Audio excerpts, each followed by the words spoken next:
The knife was sterling silver, glinting against the pristine glass walls of my mother's Lake Tahoe estate. It sliced through the fondant with surgical precision. My mother, Patricia, handed a generous cornerpiece to my nephew, Mason. Then she paused in front of my 9-year-old daughter, Sophia. The room went silent. Patricia didn't blink. She simply said she shouldn't be here. I didn't cry. I didn't scream. I didn't ask for an explanation. I grabbed Sophia's hand, turned my back on the lake view, and walked straight out the front door. Before I tell you how a $32,000 secret destroyed my mother's reputation, drop a comment and let me know where you're listening from. It helps me feel less alone in sharing this. The silence in my SUV wasn't heavy, it was clarifying. For the first time in years, the static noise of trying to please my mother was gone, replaced by the low, steady hum of tires on the highway. In the rearview mirror, I watched Sophia. She wasn't crying, she was staring out the window, clutching the small wooden boat she had carved for Mason, the gift my mother had called clutter before tossing it onto a side table. I didn't turn on the radio. I needed the quiet to dissect what had just happened. For years I had treated my mother's cruelty like bad weather, something unpredictable that you just had to endure. I told myself she was just particular or stressed. I told myself that if I just bought the right gift, wore the right dress, or secured the right promotion, the weather would change. But as the distance between us and that glass-walled fortress grew, the fog lifted. I realized I hadn't been fighting for love. I had been caught in a psychological loop. Psychologists call it intermittent reinforcement. It is the most addictive form of conditioning on Earth. It is how you train a lab rat to keep pressing a lever even when it shocks him. You don't shock him every time. You don't reward him every time either. You give him a pellet of food. Just often enough to keep him hopping, but randomly enough that he never knows when it's coming. That was Patricia. She would criticize my career for months, but then once a year she would tell her friends I was talented within earshot.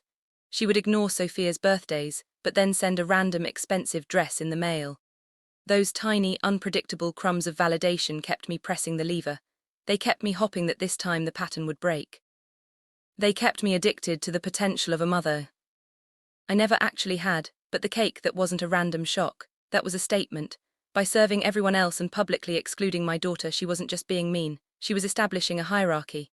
She was teaching Mason that he was a king and teaching Sophia that she was a peasant. She was trying to train my daughter to accept the same scraps I had survived on for 34 years. My grip on the steering wheel tightened until my knuckles turned white. I wasn't sad anymore. Sadness implies a loss, and I realized I hadn't lost anything real. I had simply woken up. I looked at the digital clock on the dashboard. It was only 2:00 in the afternoon. We had arrived at the lake house at noon. The entire illusion of family had shattered in less than 2 hours. I didn't feel the urge to call her and beg for an explanation. I didn't feel the need to text my brother Tyler to ask him to mediate. Those impulses belonged to the old Natalie, the rat in the cage. The new Natalie was driving 70 mph away from the experiment. By the time we pulled into our driveway, my modest, warm, safe driveway, my tears had dried completely. I turned off the engine. I wasn't wondering what I had done wrong. I was wondering what else she was hiding, because you don't treat your own flesh and blood like an employee. You're trying to fire unless you are protecting something or hiding something. I unbuckled my seat belt. I wasn't going inside to cry into a pillow. I was going inside to check books. I unlocked the front door of our bungalow. The air inside was still and smelled of lemon polish and safety. Sophia walked straight to the living room and placed the small wooden boat she had carved for Mason on the coffee table. It was rough-hewn, sanded by her own hands for 3 weeks. At the lake house, my mother had glanced at it, called it charming clutter, and swept it aside to make room for Mason's new drone. Seeing that boat sitting there rejected triggered a memory from just 3 hours earlier, a data point I had tried to ignore in the moment, but which now fit perfectly into the equation. It was lunch. The main dining table at the lake house is a slab of imported mahogany that seats 12. My mother, my brother Tyler, his wife, and Mason all took their seats. When I moved to pull out a chair for Sophia, Patricia stopped me. She pointed to a folding card table set up near the kitchen swinging door, the kind you use for overflow catering staff. "It's just better for the flow, Natalie," she had said, her voice devoid of friction. Plus, Sophia is messy. We don't want stains on the upholstery before the photo shoot. We weren't family. We were liabilities. We sat at the wobbling plastic table eating cold rolls while the real family laughed over lobster bisque 10 ft away. I had swallowed that humiliation like a bitter pill, telling myself it was temporary. Then came the photo. Patricia arranged Tyler and Mason in front of the fireplace. "The legacy shot," she announced.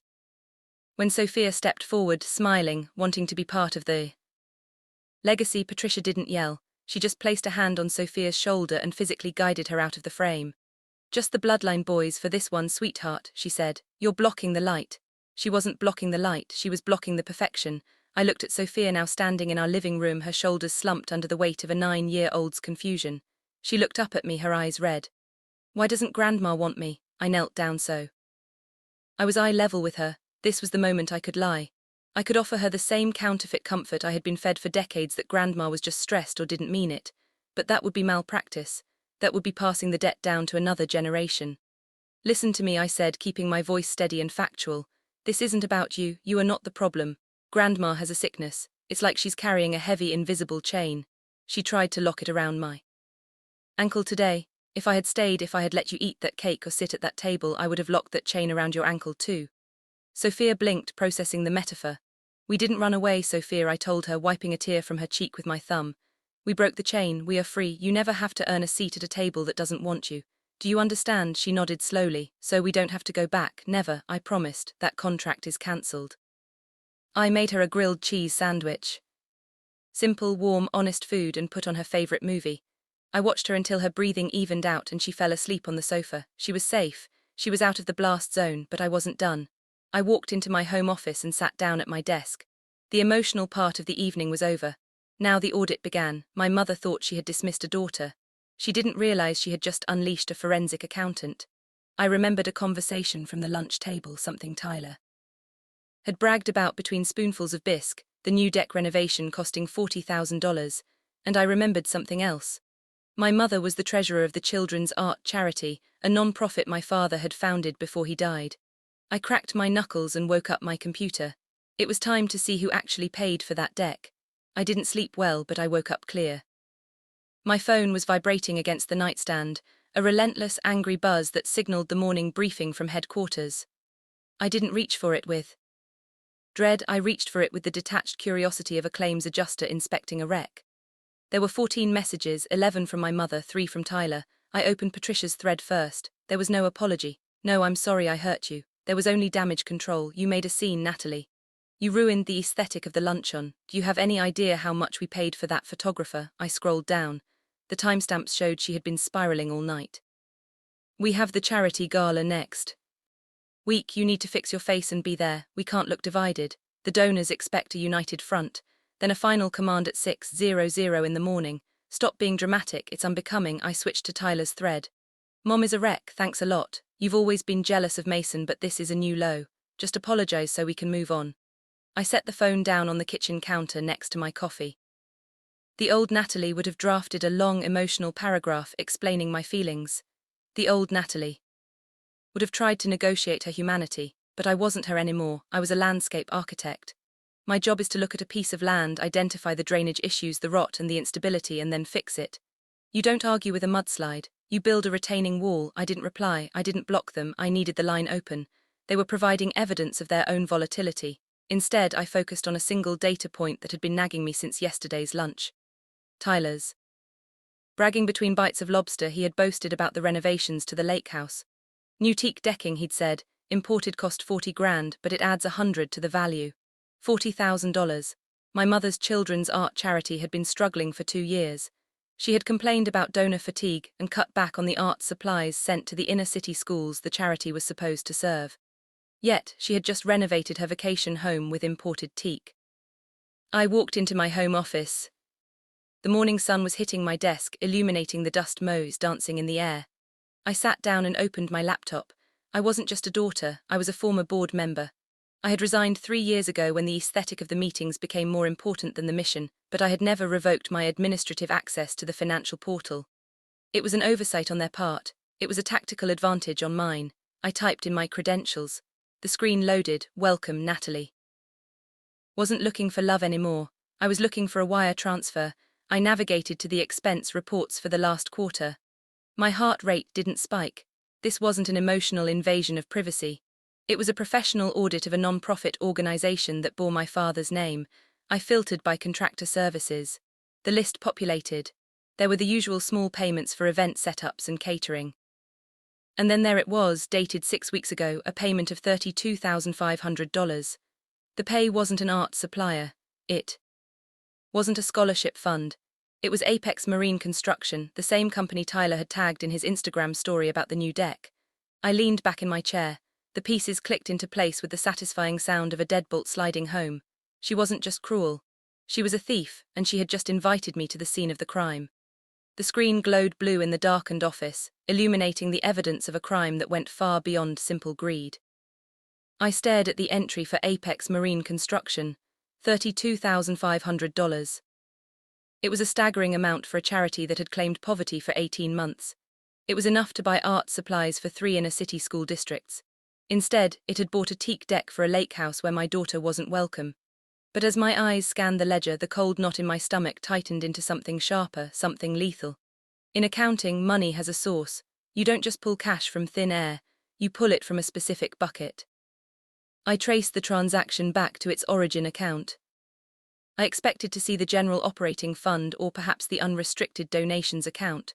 Those were the slush funds, the places where grey areas usually lived, but the withdrawal hadn't come from there. Those accounts were empty, drained dry months ago to cover administrative costs. Another euphemism for my mother's lifestyle, I suspected. No, this transfer came from a restricted endowment. Account ending in 409. I clicked on the account details. The name of the fund appeared at the top of the screen, the Robert Memorial Scholarship. My breath hitched. The air in the room suddenly felt too thin.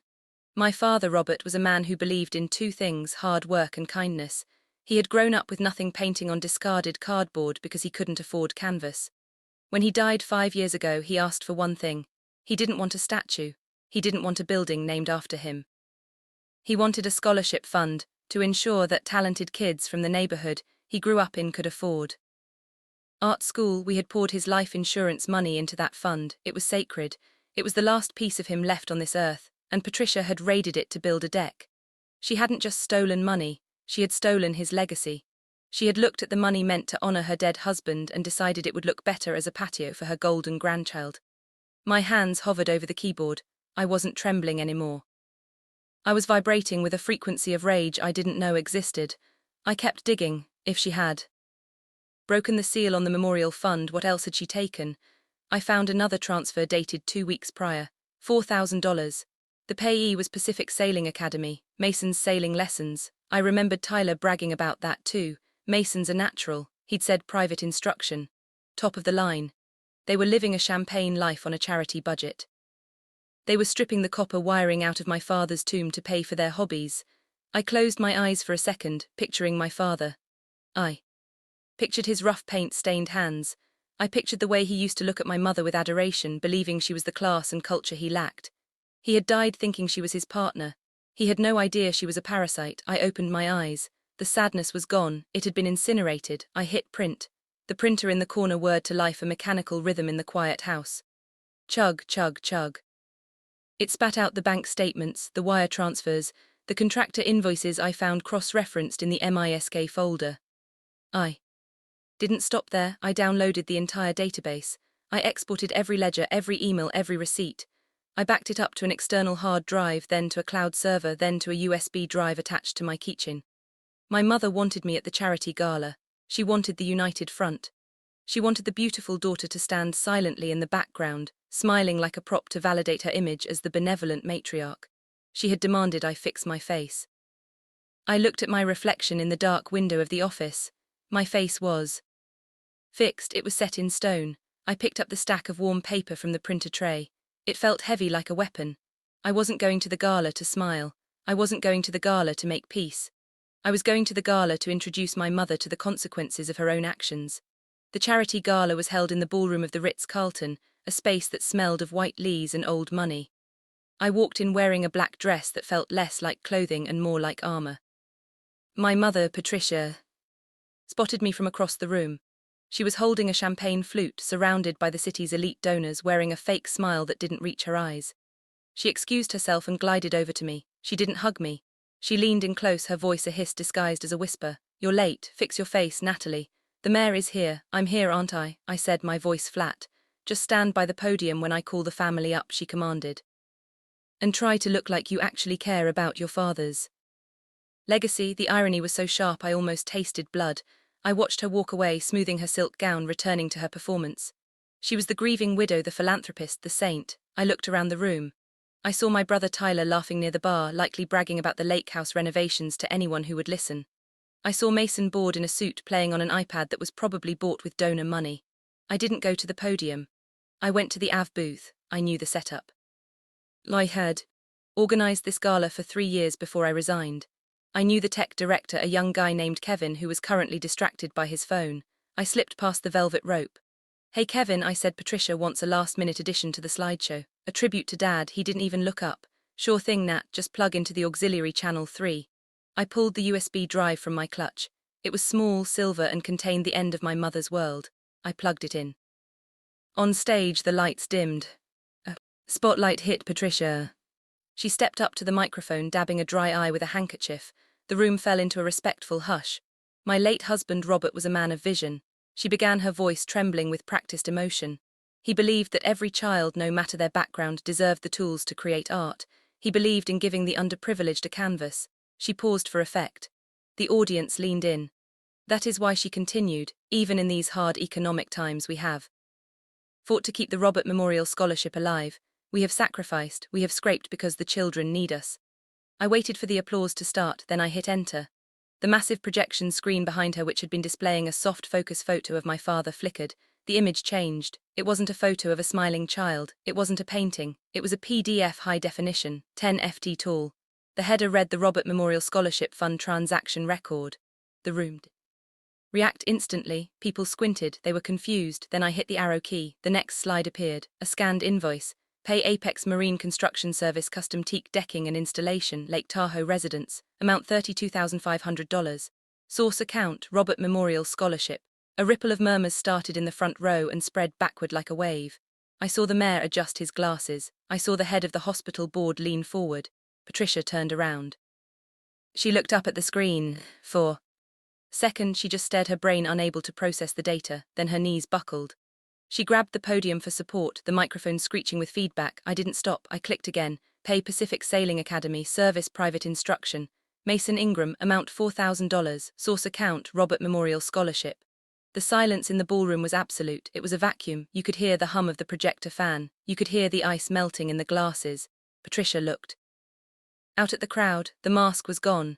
The benevolent matriarch had dissolved, leaving behind a terrified small woman who had been caught stealing from her dead husband's grave. She looked toward the AV booth. She saw me. Our eyes met.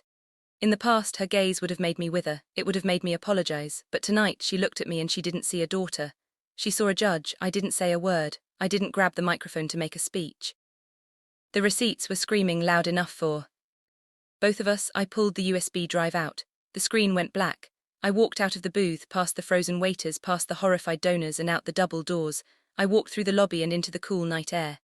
My heels clicked on the pavement, a steady rhythmic sound. I didn't look back. I didn't need to. I knew exactly what was happening behind those doors. The tower was falling and I wasn't there to catch it. The fallout wasn't a landslide, it was an avalanche. By Monday mornings, Patricia had been removed from the board of directors. By Tuesday, the state attorney general's office had opened an investigation. The lake house, the symbol of her status and the site of my daughter's exclusion, was seized. It was put on the market to pay restitution to the fund. My mother didn't call me. She didn't text. Her lawyer contacted mine, but there was nothing to discuss. The evidence was 10 FT tall and digital. But the real end of the story didn't happen in a courtroom. It happened in the dirt. 6 months later, I stood in an empty lot in the city, a plot of land the charity had owned but neglected for years. The weeds were gone. The soil had been turned. I held a blueprint in my hands. It wasn't for a luxury deck or a private retreat. It was for the Robert Community Garden and Art Park. Using the funds recovered from the sale of the lake house, the new board had hired me not as a daughter, but as a landscape architect to build something real. I watched Sophia. She was kneeling in a garden bed, painting smooth river rocks with bright waterproof colors. She wasn't sitting at a staff table. She wasn't being pushed out of the frame. She was in the center of it all, her hands covered in paint, laughing with 3 other children from the neighborhood. I walked over and knelt beside her. "What are you making?" "A welcome sign," she said, holding up a rock painted with a sun. I smiled. The anger that had fueled me for so long had evaporated, leaving behind a quiet, fertile peace. I realized then that true justice isn't just about burning down the weeds. It isn't just about exposing the rot or punishing the thief. That's the first step, but it's not the last. The justice of the sewer is about what you plant in the clearing. It's about taking the space that was occupied by cruelty and filling it with something that grows. My mother had tried to build a legacy on exclusion and theft. I was building mine on inclusion and dirt. I picked up a tell and dug into the earth. The soil was rich and dark, it was ready. We didn't need the lake house, we didn't need the crystal glasses or the mahogany tables. We had the sun, we had the truth, and we had each other. If you've ever had to burn a bridge to save yourself, share this story. You are not the villain in your own healing. You are the architect of your own peace. If you enjoyed the story, hit like and subscribe for more story. Share this story. You are not alone. God bless you. Thanks for watching.